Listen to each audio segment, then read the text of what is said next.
சுத்தம் ஏகாதசி விரதம், சுத்தம் காயத்ரி ஜபம், சுத்தம் பாகீரதி ஜலம், சுத்தம் விஷ்ணு பதத்தியானம். வணக்கம்.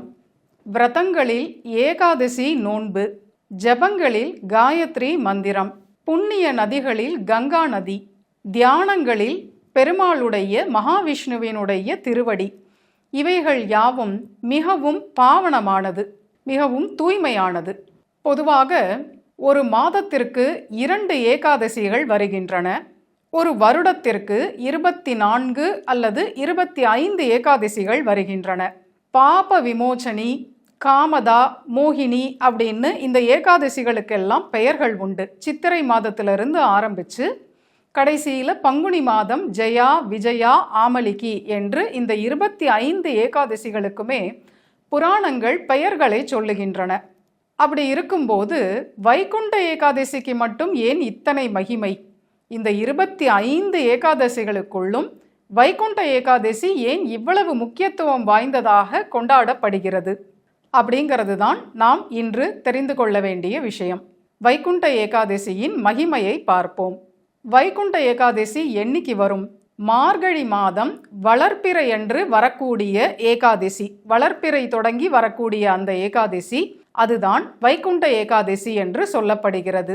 பெருமாள் கோவில்களில் இதை ஒட்டி முன்னும் பின்னுமாக 21 நாட்கள் பெரிய திருநாள் என்கிற உற்சவம் நடைபெறுகிறது.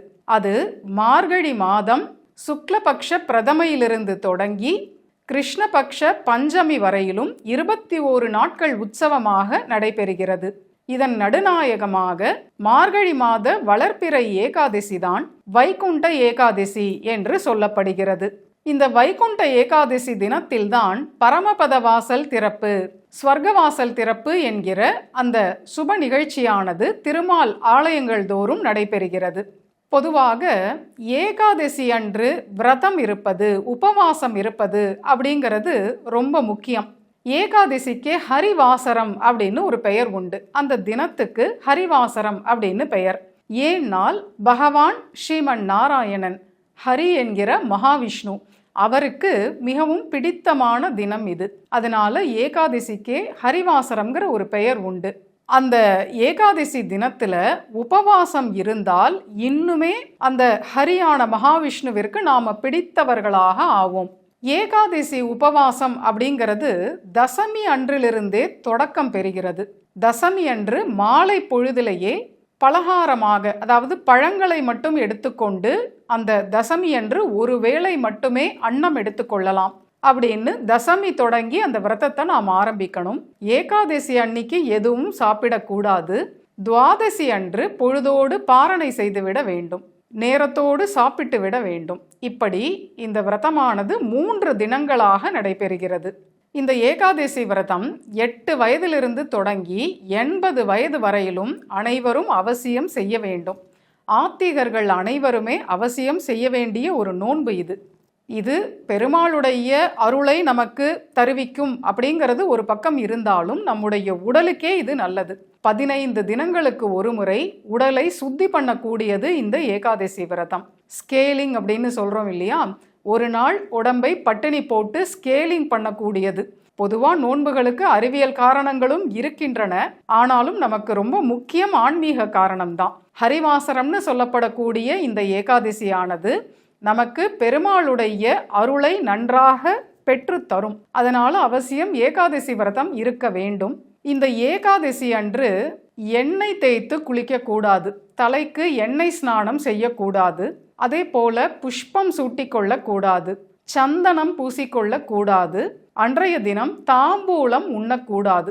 நல்ல விருந்து சாப்பிட்டாதான் தாம்பூலம் சாப்பிடணும். நோன்பு இருக்கிற அன்னைக்கு வயிறு ஏற்கனவே வாடி இருக்கும். அன்றைய தினத்துல மேலும் நாம தாம்பூலத்தை வேற போட்டுக்க கூடாது. அதனால ஏகாதசி நோன்பு அன்று இவைகள்லாம் தவிர்க்கப்பட வேண்டும் அப்படின்னு சாஸ்திரங்கள் சொல்லுகின்றன. ஏகாதசியானது யாவருமே இருக்க வேண்டும். புராணங்கள்ல பார்த்தோமானா ராஜாக்கள்லாமே ஏகாதசி இருந்திருக்கார்கள். யது என்கிற மகாராஜா, அம்பரீஷன், இது போன்ற ராஜாக்கள்லாமே ஏகாதசி விரதம் இருந்து நல்ல அனுகிரகத்தை பெற்றிருக்கிறார்கள். இந்த ஏகாதசி விரதமானது இதற்கு ஒரு பெருமை என்ன அப்படின்னா, இந்த உபவாசம் யார் செய்கிறார்களோ அவர்களுக்கு நன்மையை தரும் அப்படிங்கிறதோடு இல்லாம, இந்த உபவாசம் நோன்பு செய்யக்கூடியவர்களுடைய முன்னோர்களுக்கு கூட இது நன்மையை தரக்கூடியது. இப்போ ஒரு வீட்டுல, ஒரு குடும்பத்துல, ஒரு பரம்பரையில மரணங்கள் எப்படி வேணா நிகழ்ந்திருக்கலாம். சாலை விபத்துல போயிருக்கலாம், அகால மரணமா ஆயிருக்கலாம், சின்ன வயசுலயே மரணம் ஏற்பட்டிருக்கலாம், கர்ப்பத்திலேயே கரு களைஞ்சு போயிருக்கலாம், பெரிய வியாதி வந்து போயிருக்கலாம், ஏதாவது தீ விபத்துக்கள் அப்படி போயிருக்கலாம். இது போல துர்மரணங்கள் ஏற்பட்டிருக்கலாம் ஒரு குடும்பத்துல, அல்லது ஆத்மஹத்தி, அதாவது தற்கொலை பண்ணி கொண்டு போயிருக்கலாம். இப்படி எப்படி வேணா மரணங்கள் நேர்ந்திருக்கலாம். அப்படி ஒரு அனாயாச மரணமா இல்லாம இது போல துர்மரணம் அடைந்தவர்கள் சட்டுன்னு நல்ல கதியை அடைய மாட்டார்கள். அவர்கள் ஏதோ ஒரு இடத்துல கஷ்டப்படுவார்கள். அப்படி கஷ்டப்படுறவர்களும் கரையேறுவதற்கு என்ன வழி அப்படின்னா, அவர்களுடைய பரம்பரையில் அவர்களுடைய சந்ததிகள்லாம் ஏகாதசி விரதம் இருந்தார்கள் அப்படின்னா, யார் நோன்பு இருக்கார்களோ அவர்களுடைய முன்னோர்கள் கூட நல்ல கதியை அடைவார்கள் அப்படின்னு இதனுடைய பெருமை சொல்லப்படுகிறது. இதற்காக ஒரு கதையை புராணமானது சொல்லுகிறது. வைகானசன் அப்படின்னு ஒரு ராஜா இருந்தான். நல்ல தர்மாத்மாவான ராஜா. அவன் கம்பம் அப்படிங்கிற ஒரு நாட்டை அரசாண்டு வந்தான். நேர்மையோட நெறி தவறாமல் அரசாண்டு வந்தான் அந்த ராஜா. ஒரு நாள் அவனுக்கு ஒரு கனவு வந்தது. அந்த கனவுல அவனுடைய முன்னோர்கள், நாங்கள்லாம் நரகத்துல ரொம்ப கஷ்டப்படுறோம், நாங்கள் கரையேறதுக்கு நீ ஏதானும் ஒரு வழி பண்ணுப்பா அப்படின்னு கெஞ்சுறார்கள், அழறார்கள். அப்போ இந்த ராஜாக்கு கனவு கலைந்தது, உடம்பெல்லாம் வியர்த்து கொட்டியது, தூக்கி வாரி போட்டது. கனவுல முன்னோர்கள் வந்து இப்படி நாங்கள்லாம் கஷ்டப்படுறோம், நாங்கள்லாம் பரிதவிக்கிறோம், நாங்கள்லாம் சிரமப்படுறோன்னு கண்ணீர் விட்டுருக்கார்களே, இதனால நம்ம குடும்பத்துக்கு ஏதாவது சிரமம் வருமா, குடும்பத்துக்கு ஏதானும் கஷ்டம் வருமா அப்படின்னு எல்லாம் அந்த ராஜா ரொம்ப கவலைப்படுறான். மறுநாள் சபையை கூட்டி தன்னுடைய மந்திரிகள்கிட்டெல்லாம் இந்த விஷயத்த சொல்கிறான். அதிகாலையில் எனக்கு இப்படி ஒரு கனவு வந்தது, சொப்பன சாஸ்திரம்னே ஒன்று உண்டு, அதனால் இதனுடைய அர்த்தம் என்ன, இதை நீங்கள்லாம் சொல்லணும் அப்படின்னு அவன் கேட்டுக்கிறான். அப்போது அந்த மந்திரிகள்லாம் சொல்கிறார்கள், இதற்கு நாங்கள் சரியான ஆட்கள் கிடையாது, ஒரு முனிவர் இருக்கார், அவருக்கு பர்வதன் அப்படின்னு பெயர், நல்ல தவ வலிமை உடையவர். இந்த விஷயத்தை அந்த முனிவரிடத்துல போய் தெரிவிச்சுக்கோங்கோ, அவர் உங்களுக்கு சரியான ஒரு வழியை சொல்லுவார் அப்படின்னு மந்திரிகள்லாம் ஆலோசனை சொல்றார்கள். உடனே இந்த வைகானசன்கிற ராஜாவும் கிளம்பி போறார். பர்வதன்கிற அந்த முனிவரை பார்த்து வணங்கி அவரிடத்துல ரொம்ப வினயத்தோட மரியாதையோட சொல்லிக்கிறார். இது போல எனக்கு அதிகாலையில் ஒரு கனவு வந்தது, என்னுடைய முன்னோர்கள்லாம் வந்து நாங்கள் நரகத்தில் இருக்கோம், இங்கே ரொம்ப கஷ்டப்படுறோம், எங்களை கரையேற்று, எங்களுக்கு ஏதானு ஒரு நல்லது பண்ணு, நாங்கள் நல்ல கதி அடைய நீ வழி செய் அப்படின்னு அவர்கள் கேட்கிறார்களே. முனிவரே, நீங்கள் தான் இதற்கு ஒரு வழி சொல்லணும். இது சாதாரண கனவுன்னு எடுத்துக்கிறதா, இதற்கு பின்ன ஏதோ ஒரு செய்தி எனக்கு அவர்கள் கொடுக்கிறார்கள் அப்படின்னு எடுத்துக்கிறதா என்று இந்த ராஜா கேட்கிறான். உடனே பர்வதன் அப்படிங்கிற அந்த முனிவர் கண்களை மூடி சற்று நேரம் தியானத்துல ஆழ்ந்து போறார். அவருடைய ஞான திருஷ்டியினால இந்த கனவை பார்க்கிறார். இந்த கனவு உண்மைதான் அப்படின்னு அவர் தெரிஞ்சுக்கிறார். உண்மையாவே அவர்கள்லாம் கஷ்டம்தான் படுறார்கள், அதை அவர் தன்னுடைய ஞான திருஷ்டியால தெரிஞ்சுக்கிறார். அப்பேற்பட்ட தவம் அந்த முனிவர்களுக்கெல்லாம் இருந்திருக்கு. உடனே அவர் கண்களை முழித்து சொல்றார், உண்மைதான்ப்பா, உனக்கு வந்த கனவு சத்தியம்தான், உண்மையாவே உன்னுடைய முன்னோர்கள் நரகத்துல கஷ்டம்தான் படுறார்கள், ஏதோ பித்தத்தினால வந்த கனவுன்னு இதை தள்ள முடியாது, உன்னுடைய முன்னோர்கள் உனக்கு இந்த செய்தியை சொல்லியிருக்கார்கள், தாங்கள் கஷ்டப்படுறோங்கிறத உனக்கு தெரிவிச்சிருக்கார்கள். அதுல முக்கியமா உன்னுடைய தகப்பன் தான் ரொம்ப கஷ்டப்படுறான். ஏன் அப்படின்னா அவன் ராஜாவா இருந்தான். அப்படி இருந்த போது என்ன போல ராஜா உண்டா, எனக்கு மேம்பட்ட அரசன் யாரு அப்படின்னு ஆணவத்தினால பதவி ஆர்ப்பாட்டம் செய்து மிகவும் அவன் கஷ்டப்படுத்தினான் ஜனங்களை எல்லாம். பதவி கிடைத்திருக்கு அப்படிங்கிற அந்த திமிர்னால அவன் ஜனங்களை ரொம்ப சிரமப்படுத்தினான்.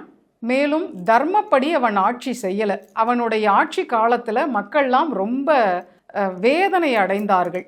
அவன் ரொம்ப அதர்ம வழியில் ஆட்சி புரிந்தான். அதோடு இல்லாமல் பெண்களிடத்துலையும் ரொம்ப தவறான புத்தியோடு நடந்து கொண்டான். இப்படியெல்லாம் ஒழுக்கம் கெட்டு அகம்பாவத்தோடு பதவி ஆர்ப்பாட்டத்தோடு அதர்ம வழியில அவன் அரசாட்சி புரிந்ததனால அவனுக்கு நிறைய பாபங்கள் சேர்ந்து போய்விட்டன. ஒரு நாள் அவன் மாண்டும் போய்விட்டான். அதனால இப்போ அவனுக்கு நல்ல கதியே இல்லை. இருக்கிற காலத்துல அவன் நல்ல காரியங்களை செய்யலை. நிறைய பாவ குவியலை சேர்த்து கொண்டான். அதனால இப்போ அவன் நரகத்துல கஷ்டப்படுறான். உன்னுடைய தகப்பன் நரகத்துல கஷ்டப்படுறான். அவன்தான் முன்னோர்களுடைய அந்த ரூபத்துல வந்து உன்னுடைய கனவுல இதை சொல்லியிருக்கான். அது உண்மைதான்.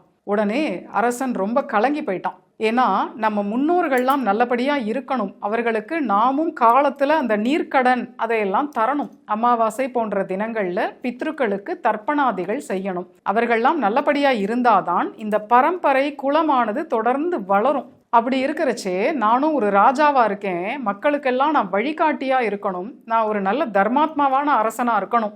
அப்படி இருக்கும்போது என்னுடைய முன்னோர்கள் நரகத்தில் இப்படி கஷ்டப்படுறார்கள்னு சொன்னால் இது என்னை ரொம்ப பயமுறுத்துகிறது.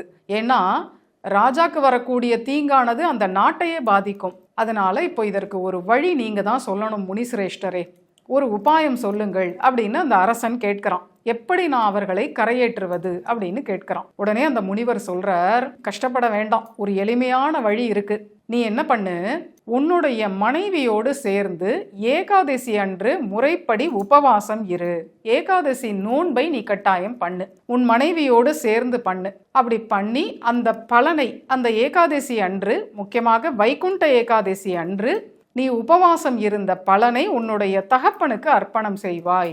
அப்படி செய்தாலே அந்த முன்னோர்கள்லாம் கரையேறி விடுவார்கள் அப்படின்னு இந்த முனிவர் ஒரு நல்ல வழியை காட்டுறார். அதை கேட்டுக்கொண்டான் அந்த வைகானசன் என்கிற அரசன். இந்த வைகுண்ட ஏகாதசி தினமும் நெருங்கி வந்தது. அதாவது மார்கழி மாதம் வளர்பிறை ஏகாதசி.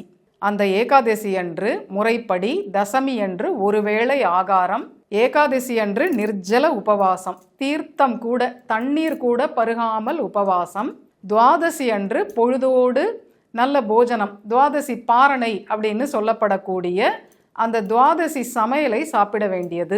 இது போல ஒரு ஏகாதசி தான் மனைவியோடு கூட அவன் உபவாசம் இருந்து இதனால் என்ன பலன் உண்டோ அந்த பலனை என்னுடைய தகப்பனுக்கு நான் அர்ப்பணிக்கிறேன் என்று தண்ணீர் விட்டு அவன் தத்தம் செய்தான், தானம் செய்தான். அப்படி செய்த உடனேயே நரகத்தில் கஷ்டப்பட்டு வேதனைப்பட்டு கொண்டு இருந்த இந்த ராஜாவினுடைய முன்னோர்கள்லாம் ஒரு தேவ விமானத்தில் ஏறி ஸ்வர்கலோகத்திற்கு போகக்கூடிய காட்சியை இவன் பார்க்கிறான். அப்படி போகும்போது இவனை மனசார அவர்கள்லாம் வாழ்த்தி ஆசிர்வதிச்சிட்டு போறார்கள்.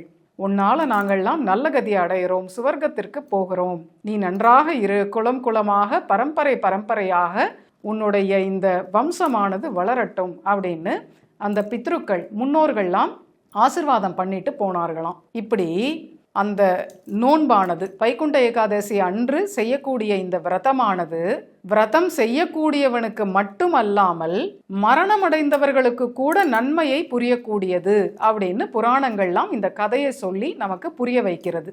அப்போ உயிரோடு இருக்கிறவர்கள் இந்த விரதத்தை பண்ணினா நல்லது அப்படிங்கிறதுக்கும் ஒரு படி மேலே போய் மாண்டு போனவர்களுக்கு கூட இந்த நோன்பானது நல்ல கதியை செய்யக்கூடியது அப்படிங்கிற அளவுக்கு இந்த வைகுண்ட ஏகாதசி நோன்புக்கு பெருமை உள்ளது. இந்த வைகுண்ட ஏகாதசிக்கு மறுநாள் வைகுண்ட துவாதசி அப்படின்னு சொல்லுவோம். அந்த துவாதசி அன்னைக்கு என்ன விதமான உணவுகளை நாம் எடுத்துக்கணும்? ஏன்னா நாம் தசமி அன்று ஒருவேளை தான் ஆகாரம் சாப்பிட்ருக்கோம், இரவு பொழுதுல பழங்களை சாப்பிடுவோம், பிறகு ஏகாதசி முழுக்க உபவாசம் இருந்திருக்கோம், எதுவும் சாப்பிடாம அன்ன ஆகாரம் எதுவும் எடுத்துக்காம பட்னி கடந்திருக்கோம். அப்போ துவாதசி அன்று நாம் எடுத்துக்கொள்ள வேண்டிய ஆகாரமும் ரொம்ப மிதமாக நமக்கு நன்மை புரியக்கூடியதாக இருக்கணும். அதனால பார்த்து பார்த்து முன்னோர்கள்லாம் நமக்கு இதுக்குன்னே சில உணவு பதார்த்தங்களை சொல்லி வச்சிருக்கார்கள். அன்றைய தினம் மோர் குழம்பு அப்படிங்கிற அந்த குழம்பை செய்யணும். புளி எதுவுமே சேர்க்கக்கூடாது. ஏன்னா முதல் நாள் நோன்பு இருந்ததுனால வயிறு புண்ணாகியிருக்கும்.